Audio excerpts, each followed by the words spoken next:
La declaración de Arturo Saldívar, el ministro presidente de la Suprema Corte de Justicia de la Nación, que nunca más se debe de criminalizar a una mujer por interrumpir su embarazo ayer, me emocionó. Pero la declaración a la que me voy a referir ahora me consternó. El acoso sexual era una cultura en el Poder Judicial, no se veía mal. Estaba ya muy socializado pensar que las mujeres eran un objeto y las mujeres, por temor a perder su trabajo, tenían que soportar esas cuestiones. Arturo Saldívar, el ministro presidente de la Suprema Corte de Justicia de la Nación, ha destapado otra cloaca. 2 jueces violaron por años a muchas trabajadoras. Aseguró que hay más de 50 investigaciones abiertas contra el personal del Poder Judicial Federal, entre ellas las que corresponden a jueces que violaron a trabajadoras. 2 jueces federales fueron suspendidos y están bajo investigación por violar durante años a mujeres, reveló el ministro. Hay 2 casos de juzgadores, y cito, hay 2 casos de juzgadores federales donde prácticamente tenían años violando a trabajadoras en el Poder Judicial y nadie hacía nada. Ahorita están en investigación, están suspendidos, pero espero que una vez que se agote el procedimiento se tomen sanciones ejemplares como las que ya hemos tomado. Pues vaya situación, 2 días consecutivos, declaraciones muy importantes, insisto, la de ayer, la decisión histórica en la Suprema Corte, lo que advierte hoy Arturo Saldívar es escalofriante, Renata Turrent. Es escalofriante, querido Vicente, porque además de todo, creo que dibuja una situación laboral que probablemente todas las mujeres en alguna época de nuestra vida hemos vivido, ¿no? Yo, sinceramente, no conozco a una sola mujer mexicana que no la hayan acosado en su trabajo, en mayor o menor medida, ¿no? Lo que cuenta el ministro Saldívar es escalofriante, pero a todas nos acosan y creo que el hecho de que él haya tenido el valor de abrir esto, como tú ya bien decías, permite que se pueda tener una discusión sobre el acoso sexual dentro de los centros de trabajo, dentro de las carreras profesionales que vivimos las mujeres y que, como bien dice él, ¿no? Muchas veces y aquí sí, obviamente, entre más vulnerable seas, pues menos puedes perder tu trabajo y más cosas tienes que soportar. Entonces, creo que es un grandísimo tema que no solamente se tiene que hablar, sino que se tiene que legislar y que yo esperaría que fuera parte de esta agenda pro mujeres, que dicho sea de paso, el único partido político que ha hecho algo por las mujeres en México es Morena, bueno, o el PRD cuando todavía no enloquecían. Entonces yo creo que es un gran tema que saca el ministro Saldívar. A mí me va a doler muchísimo que se vaya, es un grandísimo funcionario público, es un honor tenerlo en una institución tan podrida como es el Poder Judicial y en donde los conservadores han sabido meter se han sabido meter como pulpos allá dentro del Poder Judicial de manera no democrática, por supuesto, porque es un poder que no elegimos de manera directa y que ojalá se pudiera democratizar, pero que los conservadores han sabido meter sus brazos al Poder Judicial y parte de esta cultura conservadora incluye el acoso sexual a las mujeres, ¿no? Digo, con esto no quiero decir que en la izquierda no exista acoso sexual, desgraciadamente lo existe y también lo padecemos de este lado, pero bueno, es mucho más naturalizado por esa misoginia generalizada que en la derecha es tan normalizada, ¿no? Entonces celebro muchísimo al ministro por estas 2 decisiones que tú ya mencionas y agrego una tercera que hoy anunció que iban a dar 3 meses de paternidad. Esto es una de las, y lo he dicho aquí varias veces en este espacio, es una de las mejores políticas públicas para cerrar la brecha salarial entre hombres y mujeres. Si los hombres también pueden hacerse cargo de su paternidad y tendría que ser un derecho para ellos también. Así es, Renata. Pues el ministro Saldívar deja la víbora chillando, lleva de 2-2 ayer, hoy, y muchos todavía no tenían claro por qué el presidente ha mostrado su confianza para que lleve de la mano la limpieza en el Poder Judicial, la reforma que tanto se necesita. Jorge Gómez Naredo. Sí, me parece que estos 2 días de la Suprema Corte de Justicia de la Nación, pues yo pienso que son muy positivos. Creo que es importantísimo lo que se votó ayer. Y también creo que hay que tomar en cuenta que dentro de esta nueva forma, ¿no? de establecer y de estos caminos que se están abriendo, pues hay que tomar en cuenta que tampoco hubo un impedimento del gobierno federal en este caso, ¿no? Es decir, no hay como esta cuestión de que hay una llamada y no apruebes esto, no digas esto. Creo que fue muy, muy, muy, muy respetuoso Andrés Manuel de lo que sucedió y de la votación, de la forma en cómo se estableció. Hoy, por ejemplo, anunció también que había desayunado en un momento, ¿no? Que después se tuvo que ir a Tula Hidalgo, pero que desayunó con el ministro y que también hubo como una entendimiento entre el nuevo secretario de Gobernación y el presidente de la Suprema Corte.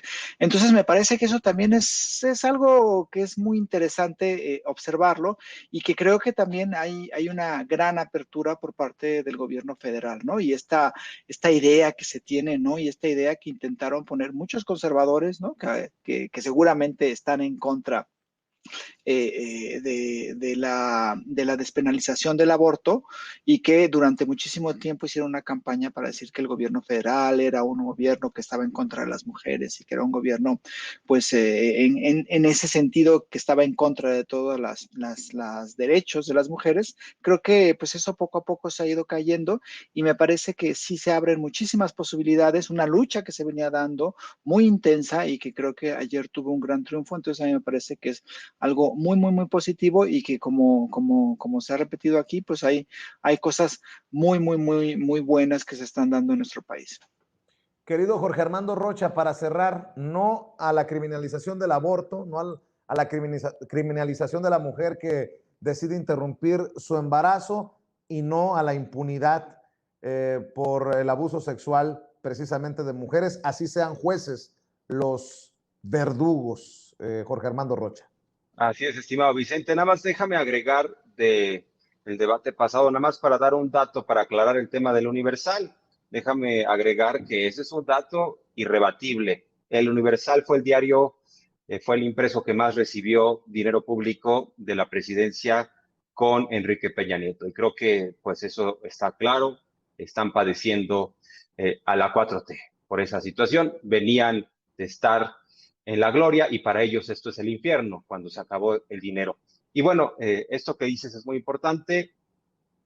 Por supuesto, es una agenda progresista, es una agenda de años. El propio Marcelo Ebrard ha recordado que en la Ciudad de México pues se dio por primera vez esta posibilidad de no criminalizar a las mujeres. Y sin duda es un avance que esto tenga ya un alcance y una trascendencia nacional. Yo siempre he estado en favor de que las mujeres tengan libertad de decidir y además son decisiones nada sencillas y como hombres solo podemos acompañar su voluntad colectiva mayoritaria y no podemos hacer otra cosa porque de pronto nos llenamos de foros en donde se abordan los asuntos de mujeres y están hombres opinando, como el foro reciente de Tumbaburros, ¿no? Que eh, tenía que ver con esto de la ultraderecha y Tumbaburros estaba opinando de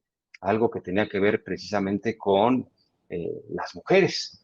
Y por ahí salió una declaración polémica, por cierto, la posteé y se volvió viral. Ya ni siquiera lo recuerdo, fue tan...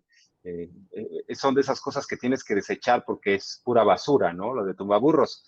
Pero déjame ser también el pesimista de la mesa. Yo creo que si la 4T, si el gobierno de López Obrador va a tener la posibilidad de dejarnos como herencia un cambio profundo en la administración pública federal, en la racionalidad de recursos, la austeridad, todas las aportaciones que ha tenido López Obrador. Sí, ahí tenemos a tumbaburros en este foro. Y bueno, si nos va a dejar esto López Obrador como presidente en el ámbito en donde habrá menos esperanza va a ser en el Poder Judicial. El Poder Judicial lo anclaron, lo amarraron muy bien al régimen pasado, es un vicio del sistema autoritario.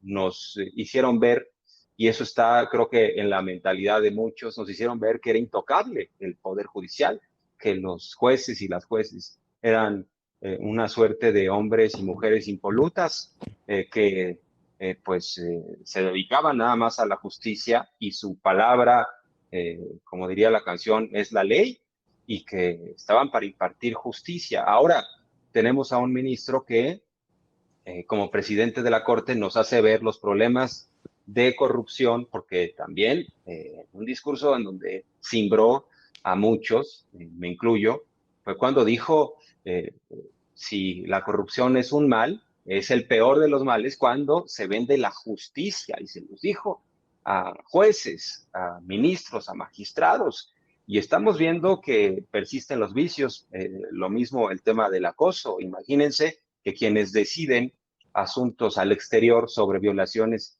y acosos están cometiendo eso al interior, pero es un poder encerrado en sí mismo. Por supuesto, ahí está el asunto de la reforma, pero se necesita también que alguien más acompañe a Saldívar, porque parece que sí está solo y con la posibilidad de acabar naufragando en medio de este aparato burocrático que tiene muchísimos vicios. Yo creo, insisto, que va a ser uno de los grandes pendientes el Poder Judicial, pase lo que pase, con el próximo presidente o presidenta. Va a ser una de las grandes asignaturas pendientes, y no es un tema de López Obrador, es un tema sin duda del propio Poder Judicial. Tiene que venir una renovación interna. Bueno, no se diga, por ejemplo, lo que pasa en el Tribunal Electoral. El calderonismo asaltó a ese tribunal, o sea, hay una operación por otro lado. El grupo conservador, el régimen anterior, sabe controlar este tipo de instituciones, ¿no? Así es. Jorge Armando Rocha, ¿en dónde te apoya la gente en redes sociales? En Twitter estamos en comunicación permanente como @RochaPeriodista, y nos vemos de lunes a viernes aquí a las 2 de la tarde sin censura. Estimado Vicente, Renata, tocayo, muy buenas noches. Muchas gracias, Jorge Armando. Jorge Gómez Naredo, ¿en dónde te apoyan a ti? ¿En qué trincheras independientes? Pues en Twitter estoy como JG Naredo, y bueno, ya en Polemón también, y pues en el periódico Regeneración, del cual Renata también forma parte. Ya se empieza a distribuir este nuevo número y ya lo se puede descargar de la página de Morenflix. Querida Renata Turrent, ¿cómo te apoyan a ti? Muchas gracias, Vicente. A mí me pueden encontrar todos los sábados a la 1 de la tarde por Sin Censura TV, Sin Censura Media y Sin Censura Presenta. Cada 15 días estoy con nuestro querido amigo Manuel Ibarra. Y bueno, también en Regeneración con mi querido Jorge, y en @rturrent Twitter e Instagram, ahí también me pueden encontrar. Nada más aprovecho de mandarle un saludo a Javier Hernández y a Aurora Sabina, que me pidieron un saludo. Les mando un beso a ustedes dos, tocayos. A ti, Vicente, muchas gracias por la invitación. Les mando un abrazo fuerte. Claro que sí. Gracias a Renata Turrent, gracias a Jorge Armando Rocha, gracias a Jorge Gómez Naredo por formar parte de esta mesa de diálogo.